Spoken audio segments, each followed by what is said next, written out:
Ya, sosok Jatim 1 Khofifah Indar Parawansa siap memenangkan Prabowo Gibran membuat pertarungan merebut suara wilayah Jawa Timur ini semakin sengit pastinya. Calon Presiden nomor urut 1 Anies Baswedan siap meraih suara terbanyak melalui partai koalisi, sedangkan Capres nomor urut 3 Ganjar Pranowo mengklaim suara Ganjar Mahfud sudah kuat di Jawa Timur.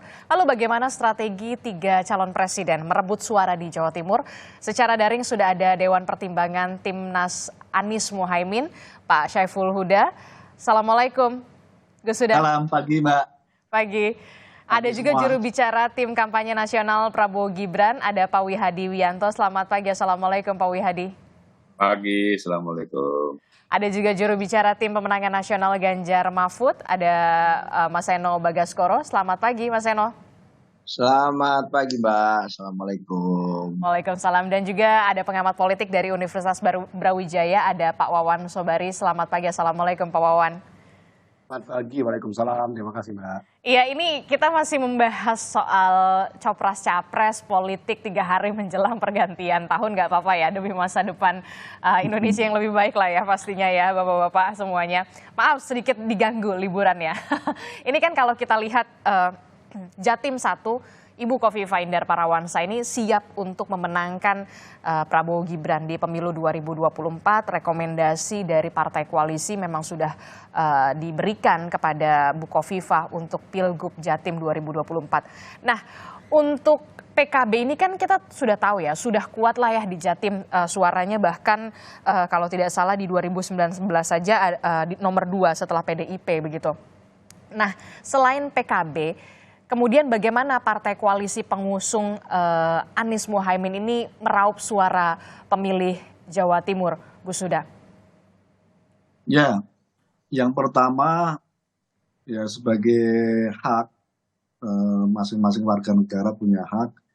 Saya kira sekarang posisinya Bu Khofifah sedang harus menunaikan kewajiban setelah didukung oleh teman-teman koalisi Pak Wihadi.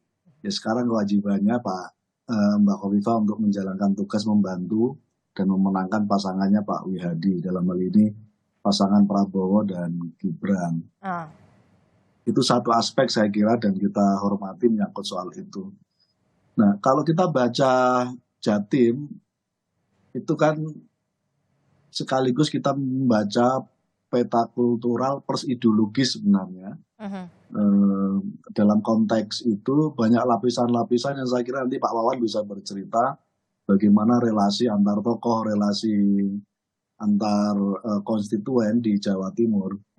Tapi kami ingin mempertegas dari pemilu ke pemilu termasuk 2019 kemarin, secara suara PKB menjadi pemenang di sana walaupun beda 1 kursi dengan PDIP. Tapi secara suara kita masih menang di sana. Tapi nggak khawatir tuh, nggak merasa terancam ketika Bu Khofifah ini jadi juru tempurnya Prabowo Gibran ini. Walaupun kita tahu di Gus Imin ini merupakan tokoh berpengaruh sekali di Jawa Timur. Ya karena dia adalah Jatim adalah lapis kultural sekaligus lapis ideologis. Masyarakat di sana punya ukuran dan punya takaran sendiri untuk nanti pemilu ini 14 Februari untuk menentukan siapa yang terbaik untuk dipilih. Tapi paling tidak ada fakta-fakta politik di mana misalnya relatif dari sekian banyak sentimen NU, kader-kader NU yang berkiprah di PKB dan sekarang kebetulan PKB juga menjadi basis di sana, relatif hari ini dan selama berpuluh-puluh tahun pasca reformasi bisa memanage, bisa mengurus dan merawat konstituen warga Nahdien. Jadi ini satu lapisan aspek lain yang kita meyakini bahwa ini akan menjadi pendulum suara tersendiri. Jadi tidak merasa khawatir dan terancam ya? Tokohan, ya gimana Mbak? Jadi tidak merasa terancam ataupun khawatir begitu maksud Gus Huda? Ya kita tempatkan sebagai tantangan. Oh tantangan. Sebagai tantangan yang saya kira mau tidak mau harus kita bekerja secara maksimal di Jawa Timur. Tapi sekali lagi orang Jawa Timur punya logikanya sendiri, kira-kira begitu. Punya logikanya sendiri, punya caranya sendiri. Kira-kira kalau dilihat dari kontestan ini mana yang maslahat, mana yang lebih dekat secara kultural dan secara ideologis terhadap NU, saya kira dia akan mendapatkan porsi yang lebih untuk menjadi concern pilihan dari warga-warga NU. Saya kira Pak Wihadi sangat tahu persis ya, karena beliau dapilnya Tuban itu. Oke. Jadi bagaimana relasi di bawah itu beliau tahu persis. Oke, nah ini makanya saya mau tanyain Gus Huda sama Pak Wihadi. Pak Wihadi, kalau katanya Gus Huda sih nggak merasa terancam ataupun apa ya bisa dikatakan justru menjadi tantangan tersendiri. Nah untuk capres nomor 2 Prabowo Gibran ini tentu ya sudah tenang lah ya dengan dukungan apalagi dari Jatim 1 Bukovifa. Atau kemudian masih perlu banyak lini dukungan lainnya? Ya, saya kira kalau di Jawa Timur itu apa yang disampaikan oleh Gus Huda itu sesuatu yang memang menunjukkan bagaimana Jawa Timur. Namun Jawa Timur ini memang identik adalah merupakan kaum Nahdliyin di sana. Dan kalau kita melihat ternyata Jawa Timur juga terbagi-bagi dari beberapa segmen. Kalau kita melihat Jawa Timur Selatan itu Mataraman, walaupun juga Nahdliyin juga, tapi mereka lebih kental Mataraman. Terus kemudian ada Pantura, terus kemudian ada Tapal Kuda, dan juga ini adalah daerah-daerah yang memang kalau kita melihat ketokohan-ketokohan ini masing-masing mempunyai ketokohan-ketokohan sendiri. Nah, dengan adanya di sini Gus Imin, terus kemudian Pak Mahfud, dan sekarang dari kami Bukovifa, ini adalah merupakan tokoh-tokoh Jawa Timur yang memang di mana nantinya akan memberikan suatu warna pada saat Pilpres nantinya.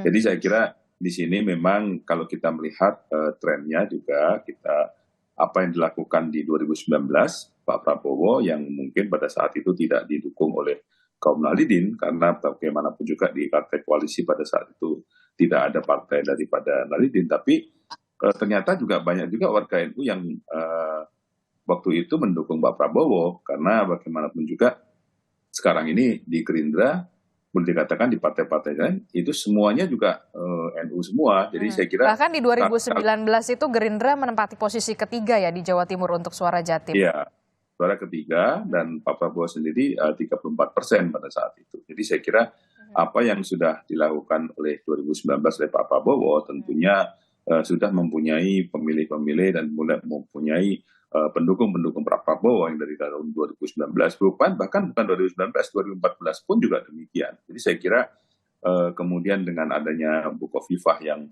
ikut membantu kami di Jawa Timur, saya kira tentunya akan ada pergeseran-pergeseran yang mungkin bisa dilihat nanti pada saat Februari 14 Februari nantinya. Jadi saya kira ini memang sesuatu hal yang akhirnya Jawa Timur menjadi battlefield yang sama-sama mempunyai ketokohan di NU.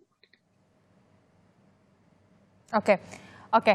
Ini kan kalau katanya Gus Huda jadi tantangan tersendiri nih, bahkan bisa dikatakan tantangan lebih berat begitu, Pak Wihadi. Ya, saya kira memang dari awal sudah kita prediksi bahwa kalau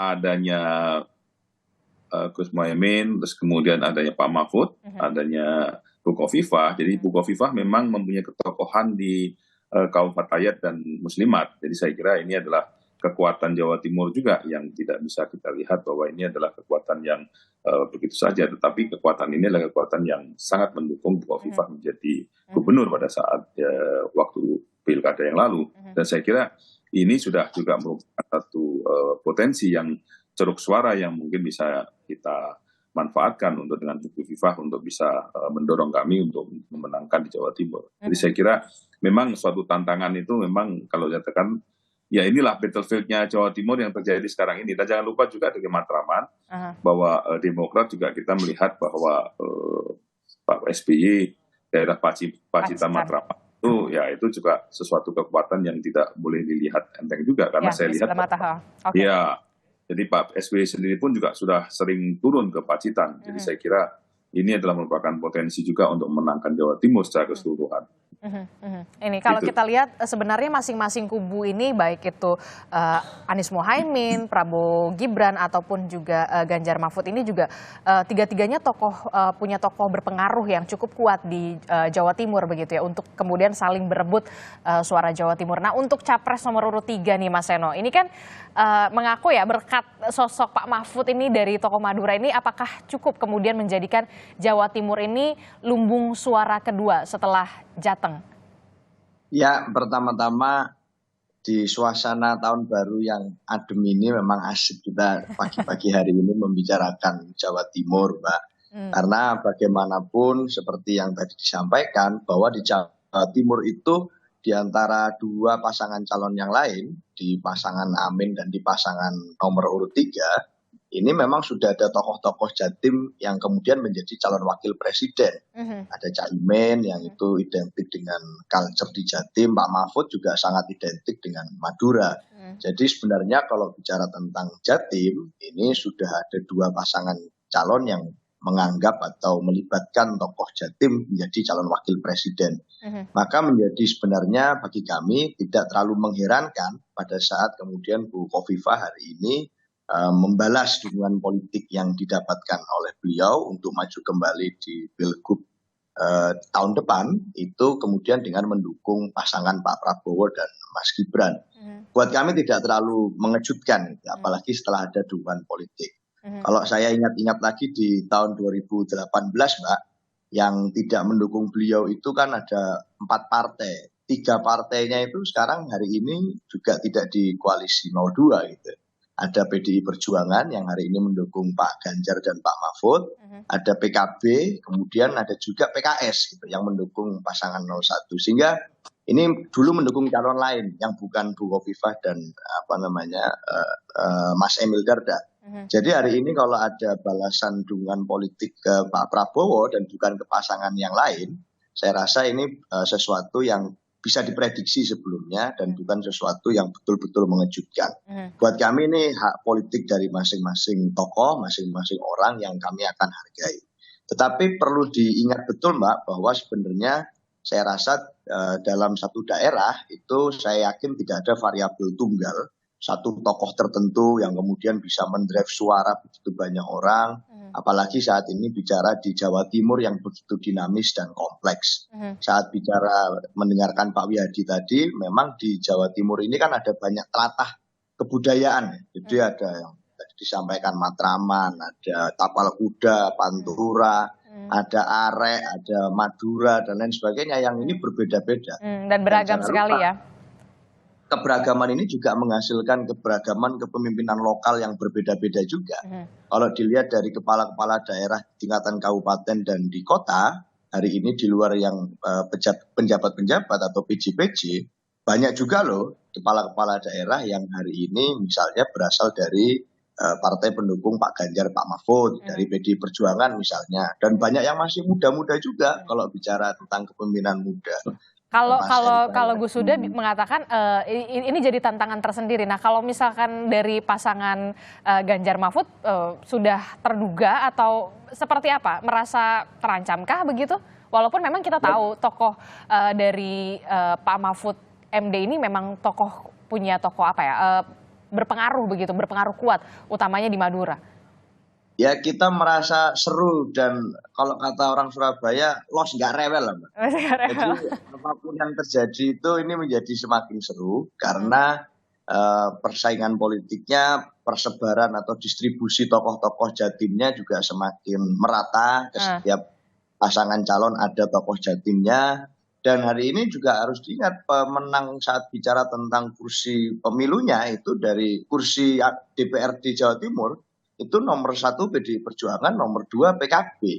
Selisih suaranya sedikit di angka 27-an, 26. Dan kemudian selanjutnya di Gerindra itu belasan angkanya. Sehingga sebenarnya kalau bicara kemarin pemenang pemilunya ini sama-sama bukan dari paslon 02 dengan selisih suara yang cukup tinggi dari pasangan koalisinya Pak Prabowo.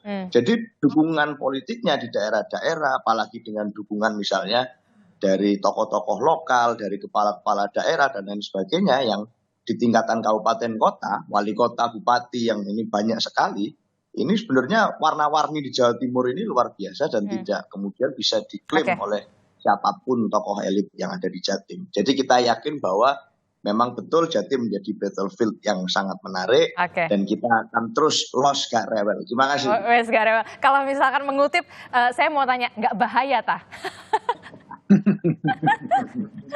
Mas Eno.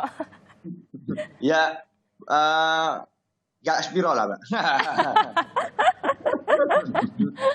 Oke, saya ke Pak Wawan. Pak Wawan, ini kan menarik sekali ya kalau kata Mas Eno ini sebenarnya Jawa Timur ini kalau misalkan dikatakan lumbung suara Nahdien, iya begitu. Tapi kemudian kita lihat juga keberagamannya juga tidak bisa dipandang sebelah mata begitu. Nah, sosok-sosok kuat sudah ada di masing-masing kubu.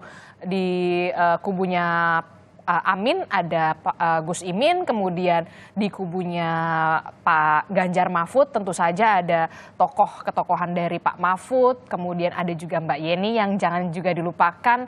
Kemudian nah ini kubunya Prabowo Gibran kemudian mengangkat sosok Khofifah Indar Parawansa, Ibu Khofifah Indar Parawansa Jatim 1. Nah, pertanyaan saya Pak Wawan, seberapa pengaruhnya, seberapa kuatkah pengaruh dari Bu Khofifah ini untuk sebagai juru tempur Prabowo Gibran, Pak Wawan?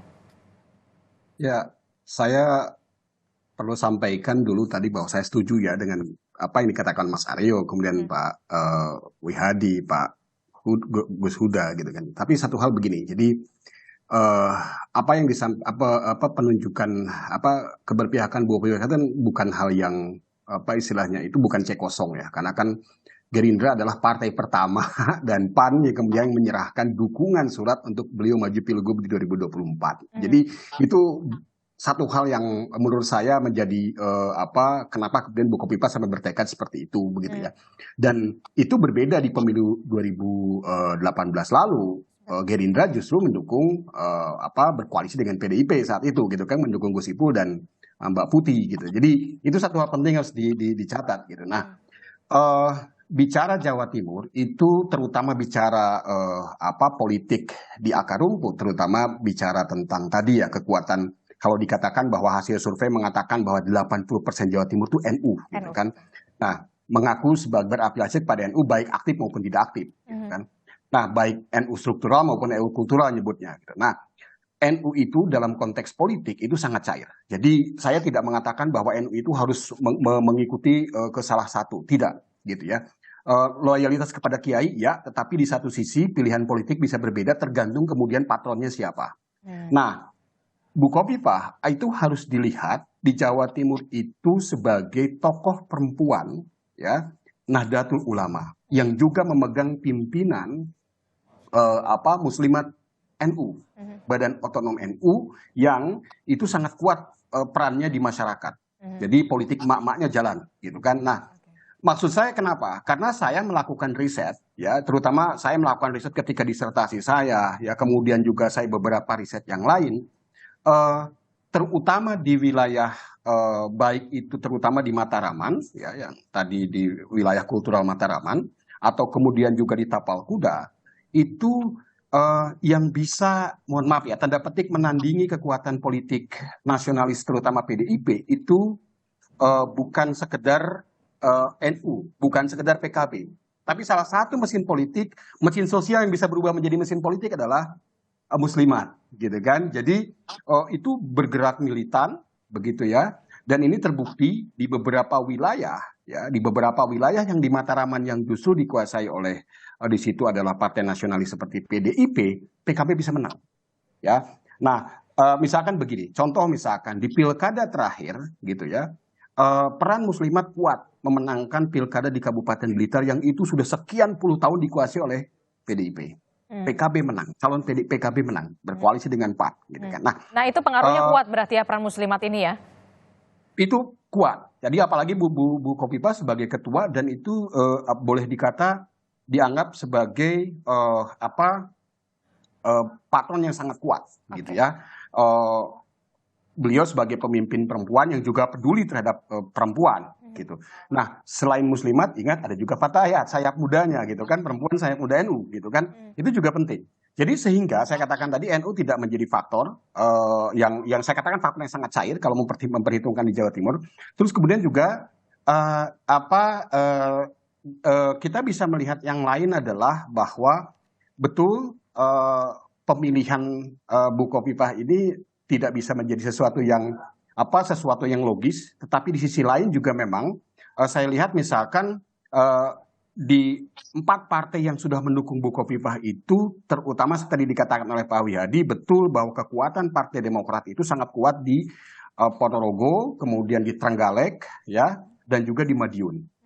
Terutama Madiun Kota, gitu ya. Nah itu sangat kuat, gitu kan. Anomali dari Madiun itu PDIP kuat, tapi pilkadanya di sana juga Demokrat bisa menang, gitu ya, dalam beberapa periode sebelumnya, gitu kan. Nah, jadi ini yang menarik menurut saya, melihat Jawa Timur itu memang tidak bisa disamakan dengan daerah lain. Ada hal-hal unik yang di situ faktor penting. Nah, terakhir saya menganalisis data pilkada tahun 2020. Ya, pilkada tahun 2020 di 19 kabupaten kota di Jawa Timur. Itu saya melihat pola hasil pilkada itu dikaitkan dengan keterbelahan politik yang disebabkan oleh tindakan elit, bukan bottom up. Jadi kalau bicara faktor sosial, agama dan sebagainya itu kan bottom up, dari bawah faktornya dari dalam diri pemilih. Tapi ini yang di atas siapa? Yaitu elit yang berkuasa, gitu ya.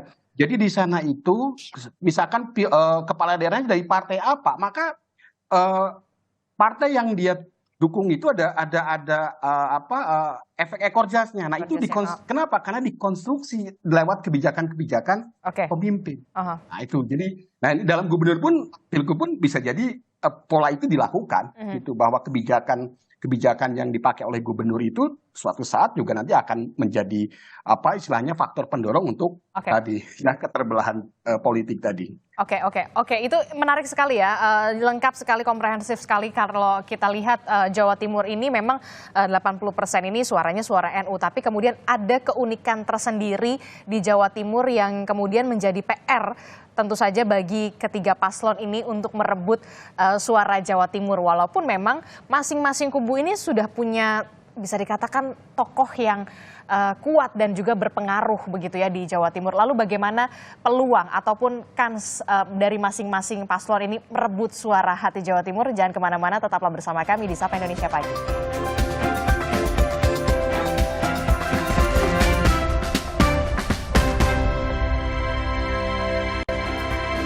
Terima kasih Anda masih bersama kami di Sapa Indonesia Pagi. Saudara, masih membahas soal bagaimana strategi 3 paslon untuk merebut suara Jawa Timur setelah kita tahu masing-masing kubu ini punya tokoh kuat yang kemudian berpengaruh di Jawa Timur. Ada Gus Imin, kemudian juga ada Pak Mahfud, dan juga di kubunya Prabowo Gibran ini ada Ibu Khofifah. Nah, seberapa besarkah kemudian kans atau peluang dari masing-masing paslon ini bisa merebut suara hati Jawa Timur yang tadi dikatakan sebelum jeda ini, kalau kata Mas Seno, kemudian ada Pak Wawan, ini agak unik begitu ya di Jawa Timur ini ya Pak Wawan ya. Nah, seberapa besar peluang 3 paslon ini merebut hati lumbung suara Jawa Timur, Pak Wawan?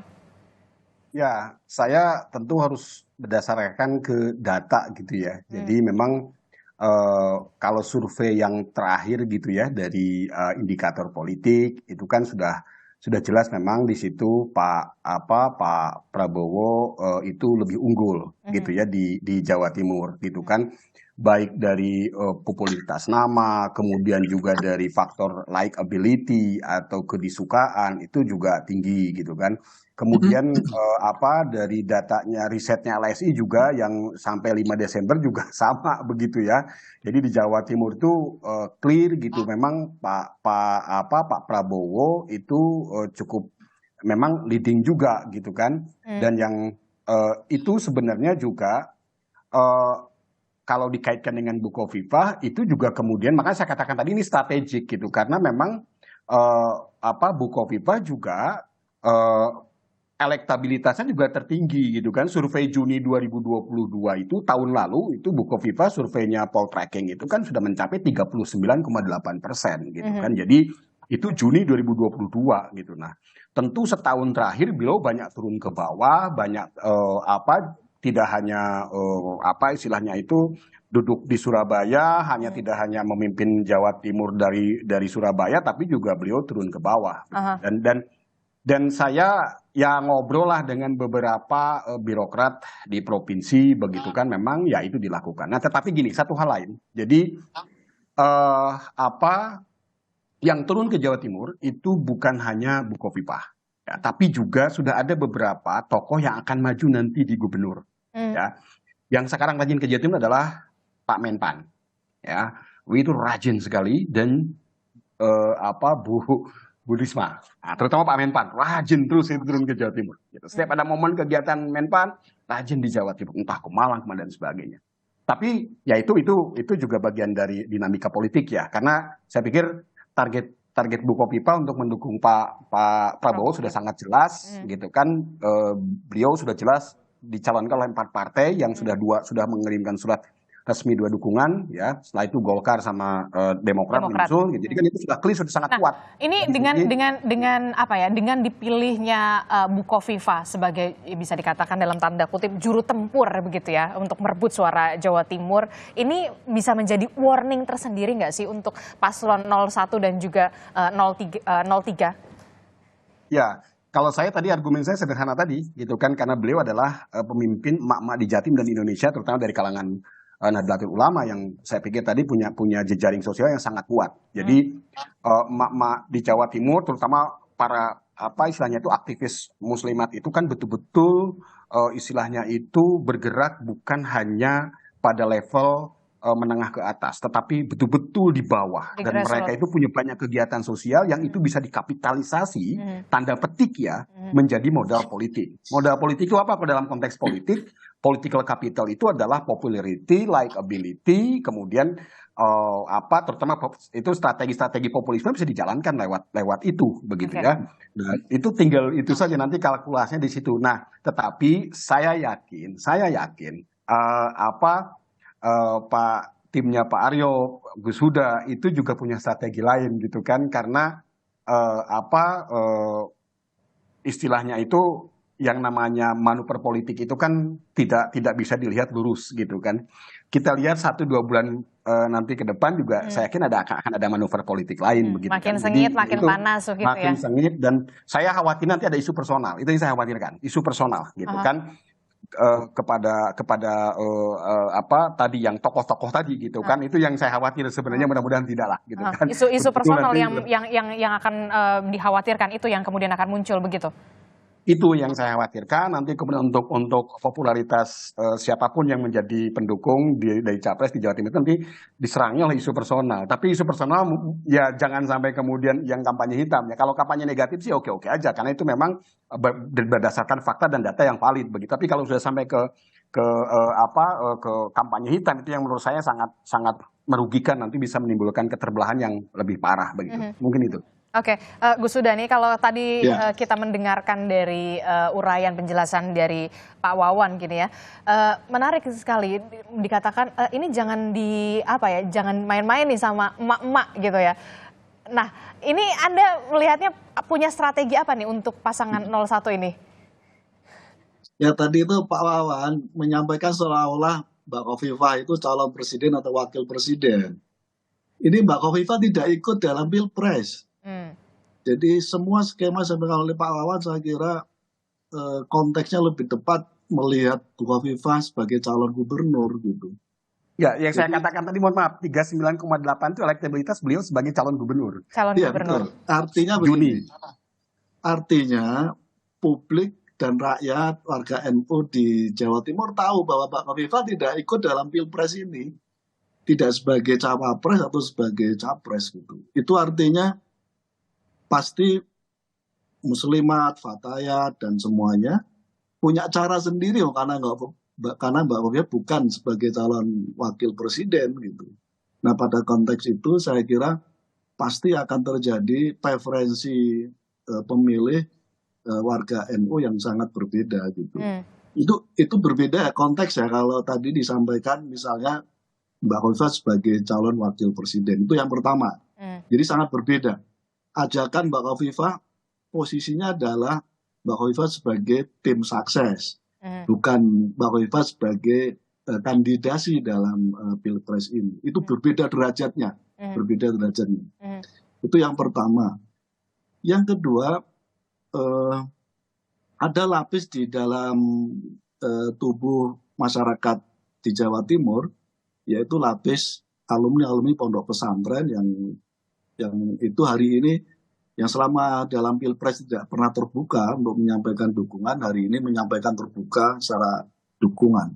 Para masyayikh, para kiai, para alumni pondok pesantren besar secara terbuka memberikan dukungan kepada Gus Muhaimin sebagai cawapres pasangan 01. Itu pasti akan merubah konstelasi, termasuk dulu yang basis pesantren yang dulu mengusung Mbak Khofifah dalam pertarungan pilgub, relatif hari ini menahan diri dan bahkan mengalihkan dukungannya tidak kepada pilihannya Mbak Khofifah, tapi mengalihkan dukungannya kepada pasangan 01. Gitu. Itu pasti saya kira akan merubah yang tadi mungkin termasuk yang dicermati oleh Pak Wawan, akan ada potensi yang saya kira akan berbeda dari ketika melihat Mbak Khofifah hari ini yang tidak menjadi bagian dari calon dalam pilpres ini. Ini yang kedua. Yang ketiga, tadi cukup detail Pak Wawan menjelaskan konfigurasi pemenang pilkada, dan tadi Mas Seno juga cerita menyangkut soal itu. Saya kira ini sekali lagi akan memberikan konstelasi yang berbeda dalam pilpres ini. Kira-kira judul akhirnya kira-kira gini. Apa? NU milih NU lah. Gitu. Waktunya NU. sekarang NU milih NU gitu. Nah kebetulan NU di sana itu ada Gus Imin, ada Pak Mahfud gitu. Tentu dengan derajat yang berbeda masing-masing. Tapi kira-kira semangatnya NU milih NU. Waktunya Jawa Timur punya capres atau cawapresnya sendiri gitu, dan akan berbeda warnanya nanti di kemudian hari karena sudah lama ini. Kira-kira ada dahaga yang semacam itu. Itu yang terakhir, Pak Wawan, para kiai, para santri dan semua jaringan pondok pesantren juga merasa hari ini butuh waktunya warga NU menyatukan aspirasi politiknya. Karena pasca era reformasi itu ketika terbelah-belah, pengalaman yang sudah-sudah tidak mengenakkan. Menjadikan NU jadi ban serep betul gitu. Menjadikan sudah jadi ban serep, udah gitu dikempesin lagi bannya gitu. Nah, ini PR menurut saya dan semua ada kesadaran itu. Karena itu saya meyakini momentum 2024 Pilpres ini akan menjadi penyatuan aspirasi warga Nahdliyin karena di level elitnya sudah ngomongin soal itu. Oke, Mas Seno sepertinya udah nggak sabar mau nanggepi. Enggak, saya hanya tertarik saja karena saya tadi disampaikan, disinggung bahwa ini kan ya kira ini baru half time ya Mbak dalam pemilu ini. Saya memandangnya half time lah. Berganti masa kampanye itu lewat Tapi separuh. tinggal 47 hari lagi loh Mas. Betul. Ada tahun baru. Jadi ini peluit half time lah. Jadi ini sedang istirahat paruh waktu. Lalu tiba-tiba ada kejutan gitu. Ada dukungan politik dari tokoh-tokoh baru. Ya jadi ini kita sebenarnya menunggu tukar-menukar kejutan saja gitu. Saling kalau di sepak bola itu ada jual beli serangan, ini tukar-menukar kejutan. Jadi sebenarnya masih banyak etapa-etapa lagi sebelum ini bisa ada peluit akhir yang berbunyi. Tapi tadi Gus sudah menjelaskan bahwa ya konteks psikologisnya juga ya agak berbeda itu tadi, bahwa Bu Khofifah ini tidak maju sebagai kandidat. Jadi sebenarnya ini bentuk dukungan politik saja gitu, yang kemudian ini sangat berbeda konteksnya kalau beliau jadi calon kandidat. Nah kalau bicara tentang dukungan politik, sekali lagi saya ingin menyegarkan. Ini kan situasi di mana sebenarnya merupakan satu bagian dari etika dan sopan santun politik, yang itu kemudian adalah satu paket dari dukungan partai koalisi yang mayoritas hari ini yang sudah firm mendukung Bu Khofifah untuk maju di pilgub selanjutnya adalah dari partai koalisi 02, yang mana kemudian ada pilpres ini. Maka Bu Khofifah tentu harus secara sopan santun politik ya pasti mendukung Pak Prabowo sebagai calon presiden. Tapi kan bukan beliau calon wakil presidennya. Jadi saya rasa ya, ini berbeda konteks kalau kemudian kita bicara beliau yang maju, tapi kan tidak. Nah, fakta realitasnya yang maju jadi wapres, calon wakil presiden itu yang dari NU, dari Jawa Timur pula itu Pak Mahfud, itu Gus Imin, itu bukan Bu Khofifah. Jadi kita merasa bahwa sebenarnya situasi hari ini kondisi kebatinannya akan sangat berbeda dan kita masih sangat percaya diri kalau kita akan bisa meraih suara yang cukup signifikan di Jawa Timur. Siapapun itu masih sangat terbuka open field. Karena pilpres ini kan yang memilih juga bukan elit sebenarnya, tapi masyarakat. Dan hari ini masyarakat sudah sangat tahu calon-calonnya seperti apa, rekam jejaknya seperti apa, kandidat masing-masing ini mana yang kemudian itu mampu membawa program yang baik dan tidak. Saya di Surabaya, Mbak, jadi saya membayangkan sebenarnya kalau bicara tentang situasi politik di mana Bu Khofifah ngantor misalnya, ngantornya kan di Surabaya tadi disampaikan oleh Pak Wawan Sobari. Di Surabaya itu misalnya partai pemenangnya PDI Perjuangan, wali kotanya PDI Perjuangan. Geser sedikit ke Gresik masih PDI Perjuangan. Geser ke Sidoarjo itu bupatinya PKB. Nah, jadi warna-warninya luar biasa tempat di sekitar 3 kota penyangga utama. Dari tempat Bu Khofifah ngantor itu saja warna-warna referensi politiknya bisa berbeda-beda. Di Madura itu yang dengan culture Nahdliyin dan beda lagi, Pak Mahfud, yang kuat. PDI Perjuangan punya satu bupati di situ, Bupati Sumeneb Mas Fauzi yang kadang-kadang juga menjadi salah satu calon gubernur atau wakil gubernur. Jadi ini ada situasi yang demikian spektrum politiknya luas dan artinya pengaruh politik dari para tokoh atau elit yang kemudian menyampaikan dukungan kepada masyarakat ini banyak sekali perbedaan-perbedaan. Jadi kita yakin bahwa di Jawa Timur ini sangat open game dan saya percaya bahwa kami menghargai suara rakyat yang mana itu berasal dari bawah dan bukan semata-mata hanya dari dukungan-dukungan 1-2 elit. Saya yakin itu. Pak Wihadi, saya terakhir ke Pak Wihadi. Pak Wihadi, ini kalau tadi kata Mas Seno, ya kan Bu Khofifah ini sebagai cagup ya begitu, calon gubernur, bukan sebagai cawapres. Nah, Anda menanggapinya seperti apa? Ya begini, memang sebagai calon gubernur yang didukung oleh Partai Koalisi Indonesia Maju. Jadi artinya di sini ada suatu hal yang dimana yang disampaikan tadi bahwa Bu Khofifah juga akan memberikan suatu balasan politik dengan mendukung Partai Koalisi Maju ini untuk memenangkan Pak Prabowo dan Mas Gibran. Jadi saya kira ini sesuatu hal yang ada sesuatu semangat di mana memenangkan pilkadanya ini dengan memenangkan pilpresnya ini adalah mungkin bisa sama-sama, karena bagaimanapun juga test case daripada pilkada ini adalah pada saat pilpres ini. Jadi di sini saya kira Bu Khofifah tidak akan main-main mengenai masalah bagaimana memenangkan pilpres ini di Jawa Timur, karena saya lihat bahwa disinilah bagaimana Bu Khofifah nantinya di pilkada itu mempunyai berapa yang mendukung Bu Khofifah untuk pilkada ini, dan ini adalah bukan tes kekuatan juga untuk di pilkada nanti. Jadi saya kira di sini tentunya Bu Khofifah juga akan all out mengenai masalah memenangkan Pak Prabowo. Memang betul Bu Khofifah bukan cawapres dari Pak Prabowo, namun dalam hal ini kekuatan untuk menjadi semangat menjadi pilkada itu menjadi kepala daerah berikutnya itu adalah merupakan sesuatu semangat yang mungkin tidak bisa kita lihat seakan-akan bukan cawapres tidak akan mempunyai suatu semangat yang untuk memenangkan itu. Jadi saya kira dengan apa yang disampaikan oleh Pak Wawan tadi mengenai masalah potensi-potensi yang ada, dan saya kira semua partai yang ada di Jawa Timur itu semuanya di dalamnya ada NU. Jadi tidak ada kita memecah-mecahkan hanya dengan PDI Perjuangan, dengan PKB, betul memang memenangkan itu. Tapi gabungan ini yang kita lihat juga pada saat 2019 Pak Prabowo itu 40%. 40% itu tidak akan mendapatkan 40% kalau Pak Prabowo juga tidak didukung oleh NU di Jawa Timur.